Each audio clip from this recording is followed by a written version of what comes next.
totally believe in what we're doing, and I think it's the most important thing that I can be doing right now. There are so many people who are sick, and if this can help them, people have to know about this. It's fantastic that I get to share this with my family, that we're doing this together, and that we both feel so passionately about it. She was on over 40 different medicines. She had been on methotrexate and Plaquenil, one of those which nearly destroyed her vision. All the potent anti-inflammatories, the Vioxx and the Celebrex, and was on all sorts of painkillers and all sorts of antibiotics. She had classic steroid toxicity. Her face was the shape of a moon because there's a lot of swelling that occurs in the face. At the age of 16 was diagnosed with juvenile rheumatoid arthritis, and that evolved into a lupus condition, a diagnosis of interstitial cystitis, an autoimmune disorder. Bedridden 4 years. Her mother thought she would never survive. I went to talk to William as a friend and as a doctor about his experience with patients and how they used cannabis. Seeing what the juicing did for me, using it in this form, was so significant. It changed my life. About 4 to 6 weeks after I started on juicing every day, I had no more back pain. I didn't need pain pills. I felt the best I ever had. A lot of people think cannabis and pot are not medicine. I had stumbled on an article in Scientific American, December 2004. They had an article on marijuana as the brain's own marijuana, and they introduced the idea that the body produces compounds that are very similar to those found in marijuana or cannabis. Cannabis actually goes upstream. It provides feedback from the postsynaptic nerve to the presynaptic nerve, which was unheard of in neurochemistry. I mean, all neurotransmissions were unidirectional, and all of a sudden, swimming against the force of that are those little cannabinoid molecules that tie the whole system together. The phytocannabinoids from this plant augment the body's attempt to restore and increase function to a normal level. So it mimics the regulatory system of cellular physiology. And recently, the Food and Drug Administration has approved of CBD, which is a cannabinoid like THC, one of 80 cannabinoids. The federal patent compares vitamin C, vitamin E, and CBD, or cannabidiol. CBD turns out to be more potent than either of those two. The thing that I warn my patients of is if you're going to be juicing this flower and this leaf, and you're going to be doing this high-dose, non-psychoactive cannabinoid dietary approach, please do not heat it. When you heat cannabis, you make it psychoactive, which for a large part of the community, the psychoactivity of a plant is a measure of its medical quality. But it's really quite the inverse. If you heat or age cannabis in any way, you're destroying some of the medicinal properties of it. To use the plant effectively, we have to use it the way it evolved over 34 million years, which is raw. Because when it's raw, the THC is bound up as THC acid. It requires aging, drying, so as a hunter-gatherer, we gather this plant and we notice, wow, as this plant ages, it changes character. It suddenly has a psychoactive effect. I think that's the most exciting area of cannabis research, is looking at non-psychoactive cannabinoids. Because if you do heat it, you'll decarboxylate the THC acid, and you're going to have 600 milligrams of THC acid with the CBD acid. You would be unconscious probably for the better part of the week. Between heating the plant, whether that's in a sucker, a cookie, a baked good, a butter, vaporized, smoked, all of those techniques convert THC acid, which is non-psychoactive, into THC and provide you with that 10 milligram dose. But if you eat the plant raw, then THC acid is the way it's found in the plant. It's not psychoactive. The juicing allows you to get up to the 500 to 600 milligrams, which is 60 times more than you could tolerate if it was heated. This treatment is not psychoactive. People don't have to be stoned when they take it. They can take it and go to work. They can take it and play with their kids.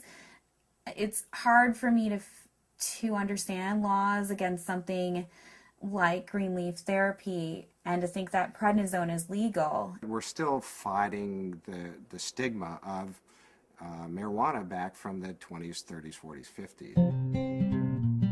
I was a prosecutor for 8 years in Mendocino County, so I know it from both as a defense attorney and as a prosecutor. The 1972 Controlled Substances Act said that marijuana has no medical value whatsoever. The federal government has a patent on its medical properties. The Food and Drug Administration has approved of it as investigative new drug. I have not found the United States to be very open about cannabis research. In order to print an article in a peer-reviewed journal, you have to use cannabis that they have certified for your study. And there are physicians who have waited 3, 4, 5, 6 years, some even longer than that, to just get a sample. The federal government's been kind of schizophrenic in the way it looks at marijuana. It says it has no medical value under that act, but at the same time, the federal government has been funding research in marijuana for years, for decades. And they've even patented certain strains of marijuana because they recognize it has that medical value. The California Narcotic Officers Association does not believe in medical marijuana. They believe it's all a big scam, and that's how they train law enforcement officers. Law enforcement is allowed to take a percentage of all assets that are forfeited and seized under the state and federal asset forfeiture law. So it takes the really enlightened and compassionate law enforcement officer to recognize that these medical marijuana laws are designed to protect patients. I was trained when someone had marijuana, you took them to jail. There wasn't a medicine use for marijuana. It's an illegal substance, and people went to jail for it. In 1996, California took a huge leap. I didn't support Proposition 215 because of the education I had, the experience I had, and what I had seen through the illegal marijuana gardens that I had seen throughout my career. Since 1996, I have changed my opinion somewhat. I believe there is a very clear medicinal use for marijuana. That being said, I believe that there are a large percentage of people who use marijuana as an excuse to either make profits or for recreational. The people who use marijuana for the true intended use that the voters passed, medicinal, I'll do everything I can to support their rights. There's many more things that law enforcement can be focused on than medicinal marijuana. And I don't want to give the impression at all that I support people who are growing marijuana for medical purposes 364 days of the year, and then one day a year they make a big sale for a couple $100,000, and they're a commercial seller that one day of the year. They're the people who are causing problems for the people who really and truly need and can use medical marijuana.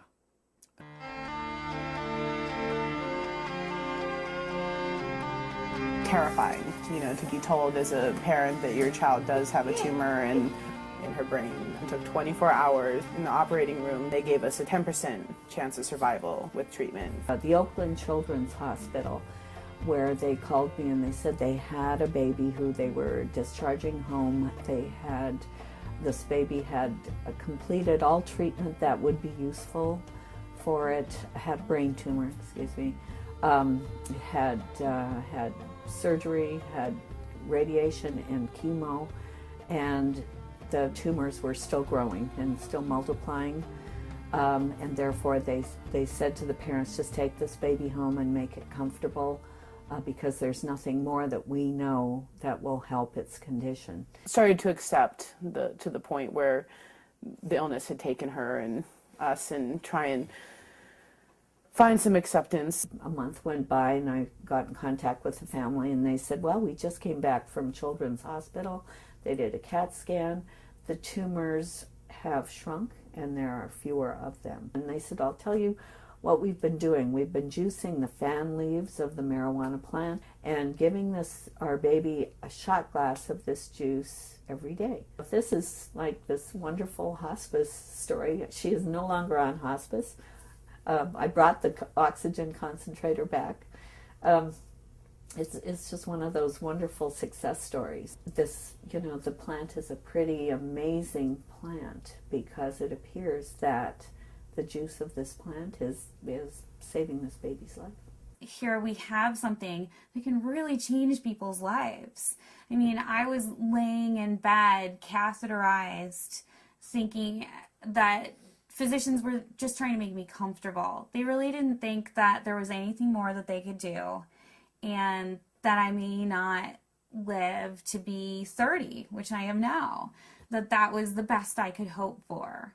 the best I could hope for was taking enough methadone and Percocet every day that I just didn't feel anything at all. I had gotten in touch with Dr. Courtney because we had received a doctor's recommendation from one of his patients, and in it asked that they start juicing the leaves and having capsules and a few other items which I didn't know anything about. So after I contacted him, I was really excited to hear that there might be some other alternatives to the smoking of the cannabis. These are friends we've had in the past year. They said, your father's not the same as he was when we first met him, and he seems to be much more alive and much, doing a lot more and more active. And I had informed them that it was because of the juice that he had been taking. Right after we started juicing, that he seemed to be more active. We would do things out in the garage more, and he wouldn't spend so much time in his chair. We have ran out periodically in the last year and a half, and that's what made me convinced that he needed it, because when he would run out, he would have trouble getting out of the car.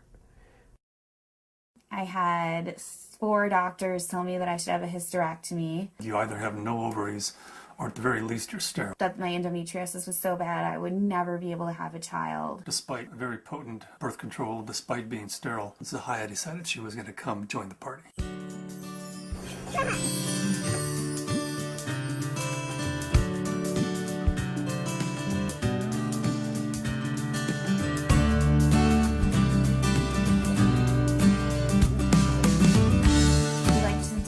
Ourselves by being extremely scientific, and people know that if they're going to come to us, they're going to have to go through a lot of hoops, but they're also going to get the most up-to-date scientific knowledge on this subject, and they're going to see a physician who's an expert in the field of non-psychoactive cannabinoids.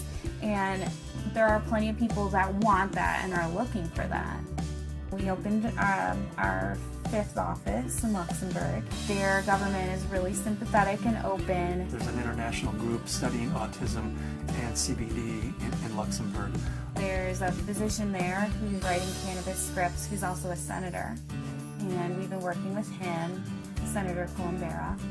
The government may be actually funding experiments in a research center using cannabis, in large part because of Dr. Courtney's work with non-psychoactive cannabinoids and Senator Columbera's work with cancer patients.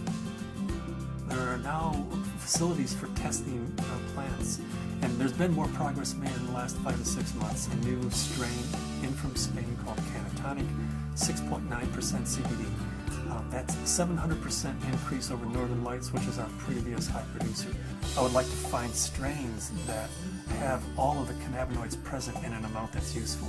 I'd like to produce strains that are adapted to environment. In Luxembourg, we're producing thousands and thousands of pounds of seed, to raise the money to give away, a half a pound of seed, because if that person grows an acre of cannabis and feeds their family the proteins and the fatty acids, incredible food source, an incredible preventative medicine source, and an incredible therapeutic source, and at the same time, they're sucking 5 times as much CO2 out of the environment as an acre of trees. First, we have to change Convention Treaty Number 1, which was the convention that the UN put out in 1961 that says cannabis is a crime, should be, if you have it, if you grow it, if it's in your possession, you should be in prison. That dogma has dominated the world right now.